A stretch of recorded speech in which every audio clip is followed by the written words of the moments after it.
it is part 2 of section 3.1.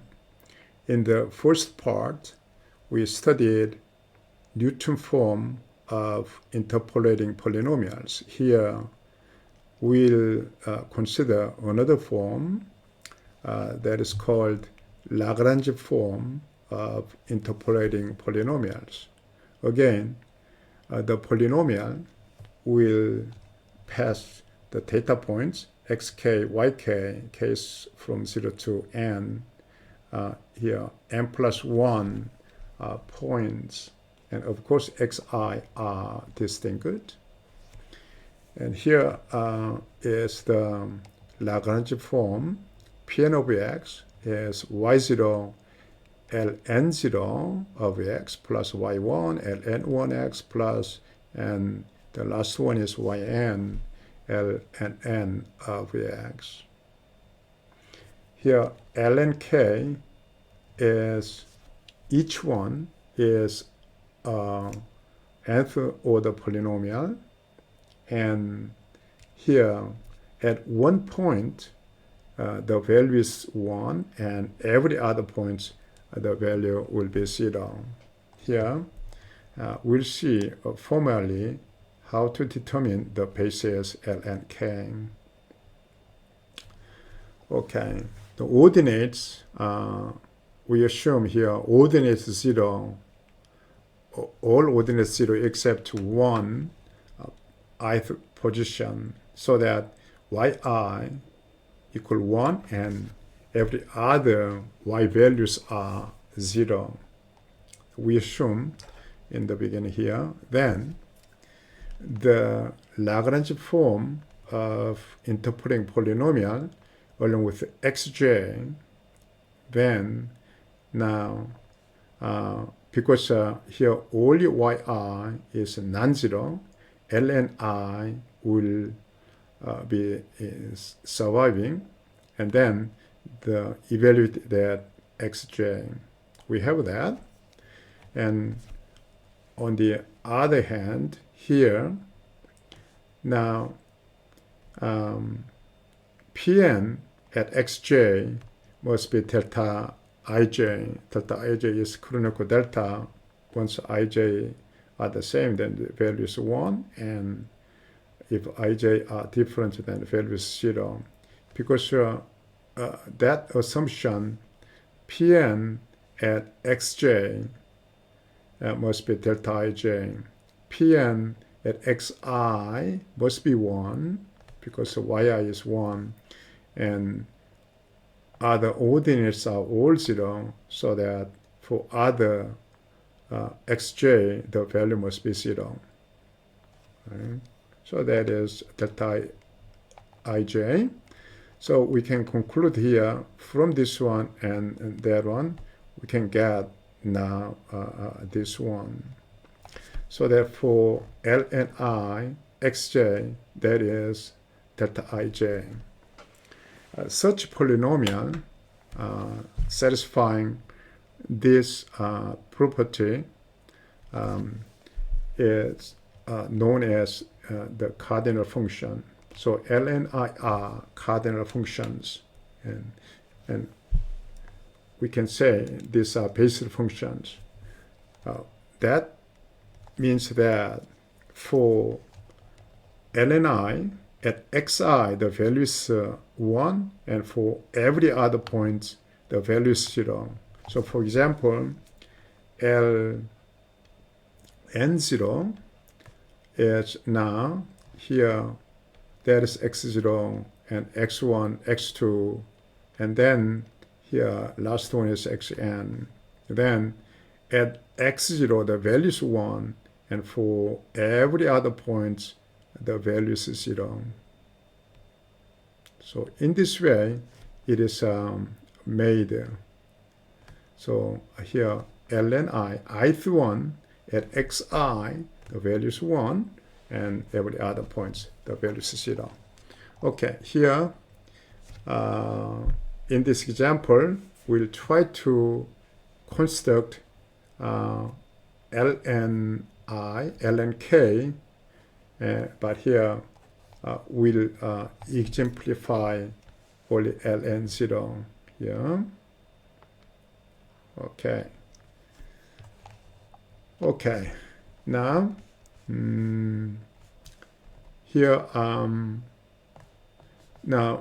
this ln0 will be 0 at x1 to xn, but the value must be 1 at x0. Here, first, we consider that property. ln0 must be 0 at x1 to xn. That means that ln0 should have a factor x minus x1, so that at x1, the value must be 0. The same way, the ln0 should has a factor x minus x2, so at x2, the value must be 0.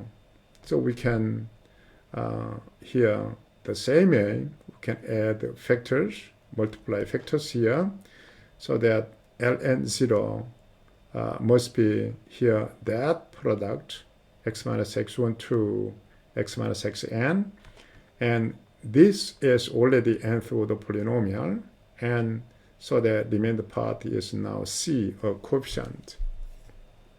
Okay, now we have to decide these coefficients to satisfy the value is 1 at x0. Okay, so 1 at x0, the value must be 1. So these are now, rather than x, we are using x0. So that is the term. Now each one is non-zero because we start with distinct points, so that this product is non-zero. So we can decide C, which is 1 over this product. So we combine them. Here, this portion and C, and we reach at this one. So that is now x minus x1 to x minus xn product. And the bottom one is you can copy this one for the bottom, and then x is replaced by x0. So that once x is x0, then this is top and bottom are identical to become 1, right? Okay, that's ln0. For ln1, similarly, you can construct. And for ln2, also the same way, you can do that. Here we summarize. Each cardinal function is obtained by similar reasoning. The general formula is then here, that is product from j equals 0 to n for ln I.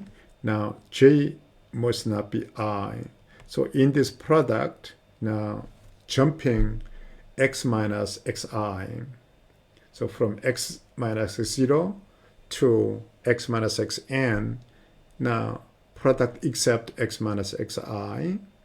Now the product will be copied for the bottom, and here x is replaced by xi.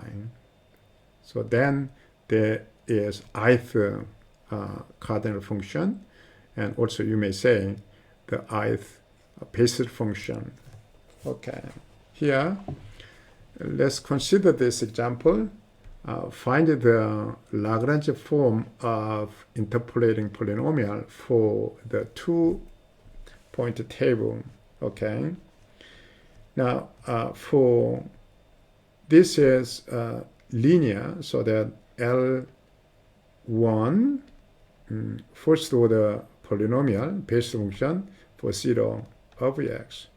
What is that? This one is now x minus x0, x minus x1, but we skip when I equals 0, so that there is x minus x1. Now copy top for the bottom, and then here x is replaced by x0, right?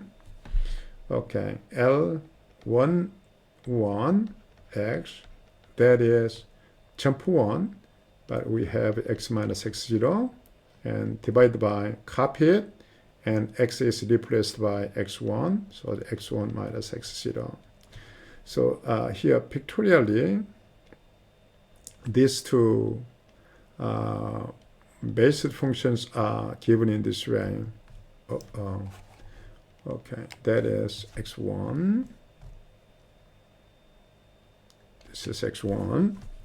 Now for this one here now, okay, here the value is 1, L1 0, and go down here 0. That is L1 0, and L1 1 is this one, L1 1.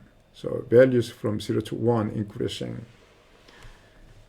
So here now the Lagrange form of interpolating polynomial must be P1 of x is the same as, now the value y0 L10 of x plus y1 times L11 of x, right?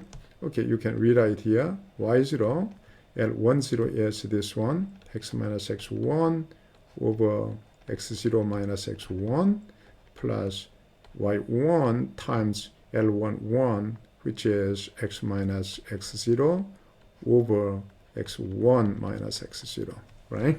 So that is the final answer. Here, remember, you have to remember this one. For L and I, these are decided only by using the points xi, xj's.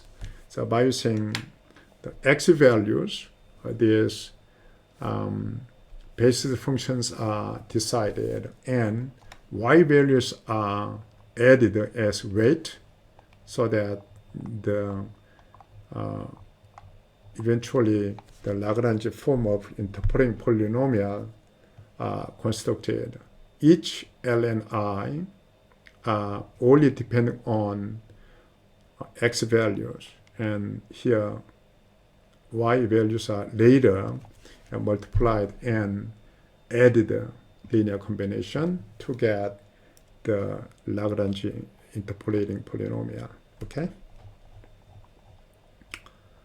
Okay, let's try to now determine the Lagrange interpolating polynomial that passes through 2, 4, and 5, 1.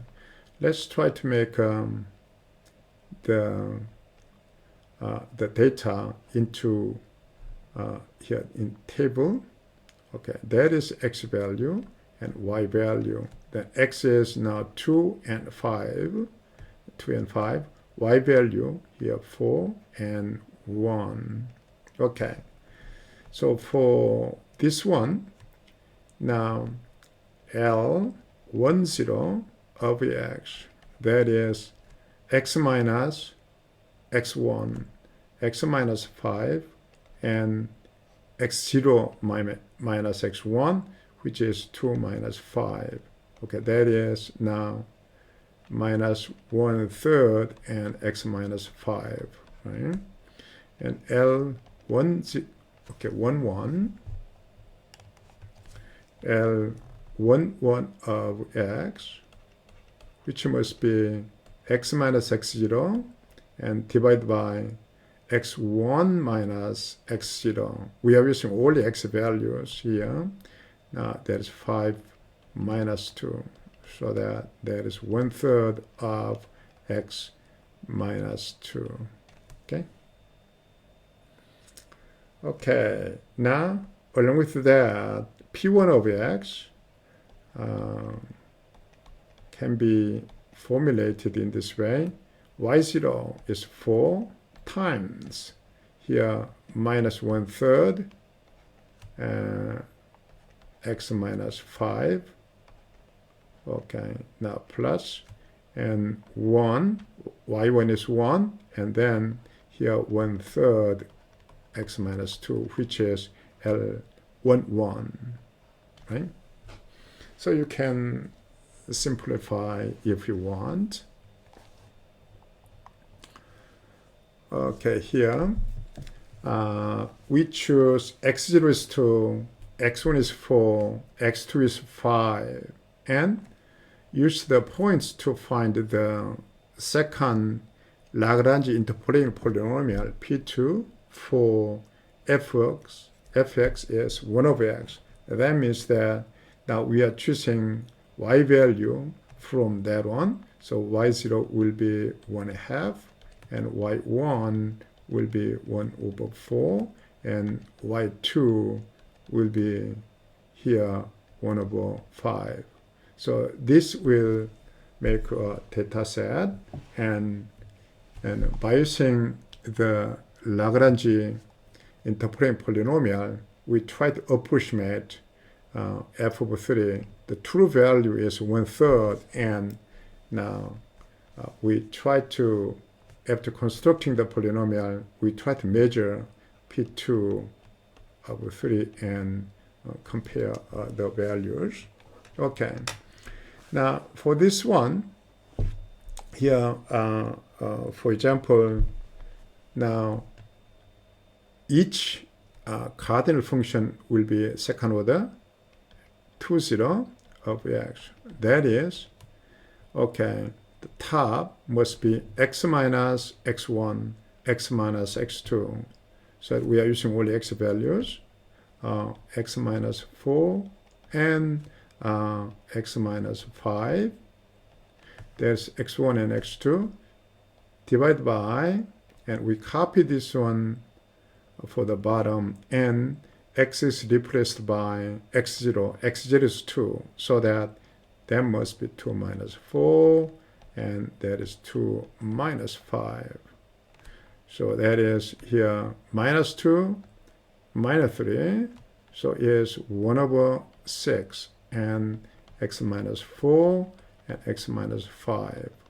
For L21, L22, you can construct the similarity, and then along with that coefficients, we can organize the P2.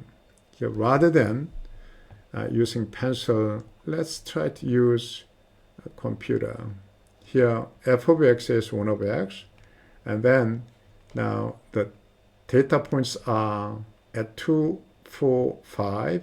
We have the values, the reciprocals, and along with that data points, here we are making, by using an Lagrange method, we try to get here second order polynomial. That is here now, there's first term, second term, third term. Already we know that is here L20 is 1 over 6, x minus 4, x minus 5, and y0 is 1/2. So that first term must be this product, 1 over 12, x minus 4, x minus 5. That is exactly that one. For second one, third one, you may consider similarity. And now this is a remainder term, and this is a sort of error. So error is now x minus 2, x minus 4, x minus 5 product divided by psi to the 4, some variable, some value to the 4th power. That's error. Later on, we'll consider the interpolation error. Okay. Here, for second order polynomial Lagrange form, we expand. So it's simplified. And here, for P2, the polynomial at 3, the value is 0.35. But original value is 1 over 3. So that is really good approximation, right? 0.35 is really good approximation, 1/3 the exact value. Okay, this is end of the second part, and we'll continue in the third part. Thank you.